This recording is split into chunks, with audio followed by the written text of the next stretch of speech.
Welcome back in CLC. आज हम Indian penal code फिर से पढ़ेंगे। इंडियन पिनल कोड में हम आज करेंगे चैप्टर 5 दुष्प्रेरण। चलिए ऐसे करते हैं। चैप्टर 5 है दुष्प्रेरण के विषय में। दुष्प्रेरण साधारण शब्दों में हम कहते हैं किसी व्यक्ति को कोई गलत काम करने के लिए प्रेरणा देना, तो दुष्प्रेरण कहलाता है। सेक्शन 107 में दुष्प्रेरण के बारे में बताया गया है। किसी बात का दुष्प्रेरण, पहला, उस बात को करने के लिए किसी व्यक्ति को उकसाता है।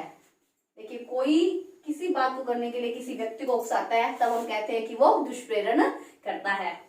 अथवा दूसरा, किसी षड्यंत्र में एक या अन्य व्यक्ति या अन्य व्यक्तियों के साथ सम्मिलित होता है। यदि उस षड्यंत्र के अनुसरण में और उस बात को करने के उद्देश्य से कोई कार्य करता है या फिर अवैध लोप घटित करता है, तब हम कहते हैं कि वो दुष्प्रेरण करता है। अथवा तीसरा, उस बात को करे जाने के लिए किसी कार्य या अवैध लोक द्वारा साक्ष्य सहायता करता है। तो इस प्रकार ये तीन तरह से दुष्प्रेरण होता है। पहला, किसी बात को करने के लिए उकसाया जाए, यानी कोई व्यक्ति किसी दूसरे व्यक्ति को कोई गलत कार्य करने के लिए उकसाता है। गलत अर्थात जो विधि की नजरों में दोषपूर्ण हो, ऐसा कार्य करने के लिए उकसाता है, तब हम कहते हैं कि उसने दुष्प्रेरण किया है।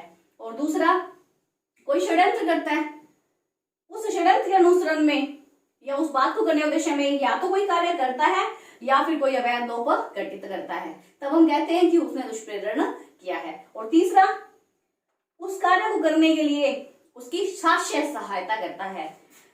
यहाँ साक्ष्य से अभिप्राय यानी कि उसका मन दुराशय से भरा हो, बुरा आशय, किसी का बुरा करने की इच्छा हो, तब हम कहते हैं कि ऐसा कार्य करने के लिए वो दुष्प्रेरण करता है। के जरिए अच्छे से समझ लेते हैं। ए एक पुलिस अफसर है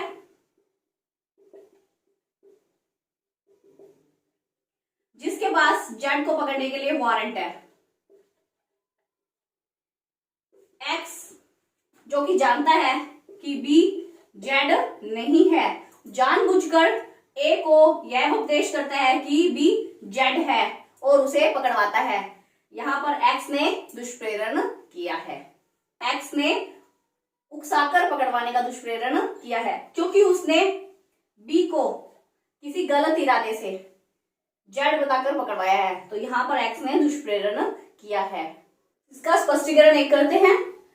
जो कोई व्यक्ति जानबूझकर दुर्व्यपदेशन द्वारा या तात्विक तथ्य है जिसे प्रकट करने के लिए वह व्यक्ति आबद्ध है, जानबूझकर छिपाने या स्वेच्छा किसी बात का किया जाना कारित करता है या उपाक्त करता है अथवा कारित या उपाक्त करने का प्रयत्न करता है, उस बात का किया जाना उकसाता है, यह कहा जाता है। तो साधारण शब्दों में हम कहेंगे कि कोई व्यक्ति कोई ऐसा तथ्य है जो तात्विक हो, जिसे प्रकट करना उसका दायित्व हो और उसको छुपा लेता है, जानबूझकर कुछ गलत बात बताता है, तब हम कहते हैं कि वो ऐसा दुष्प्रेरण का अपराध करता है। इसमें चाहे वो ऐसा कार्य कर दे या फिर उसका प्रयत्न करे, दोनों ही बात का अपराध बन जाता है।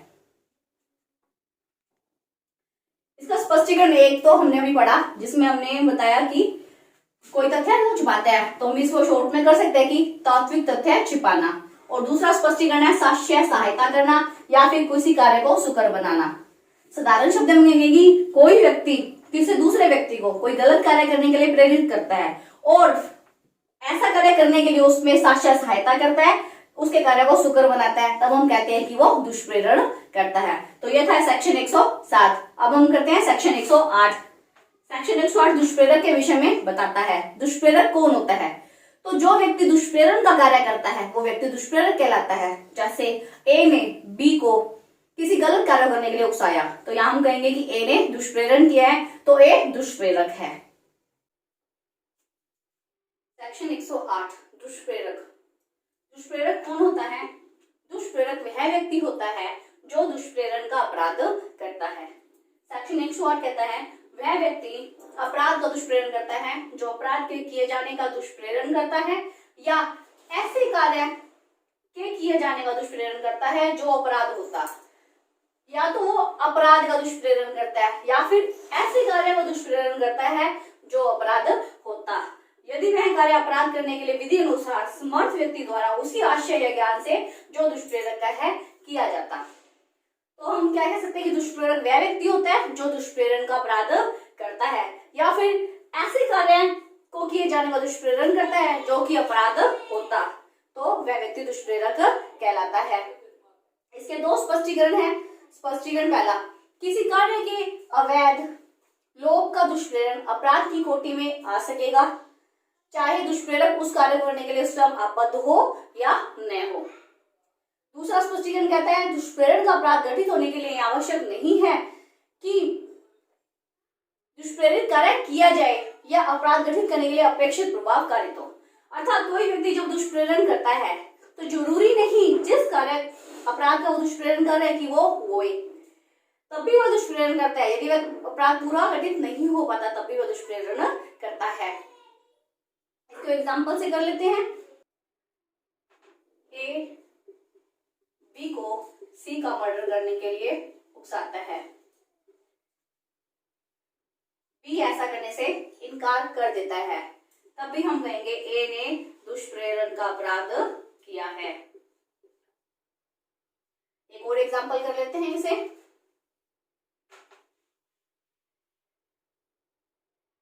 ए बी को सी का मर्डर करने के लिए दुष्प्रेरित करता है, बी सी पर हमला कर देता है और उसे चोट पहुंच जाती है,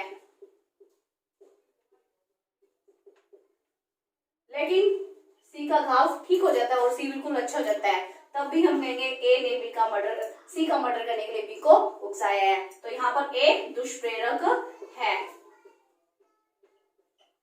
इसका स्पष्टीकरण 3।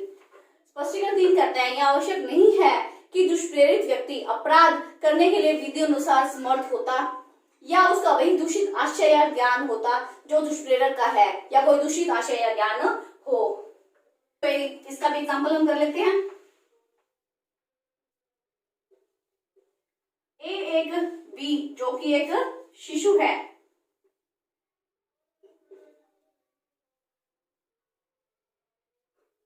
उसे किसी कार्य को करने के लिए प्रेरित करता है जो अपराध होता। यहाँ पर ए इस कार्य को करने के लिए विधि अनुसार समर्थ है,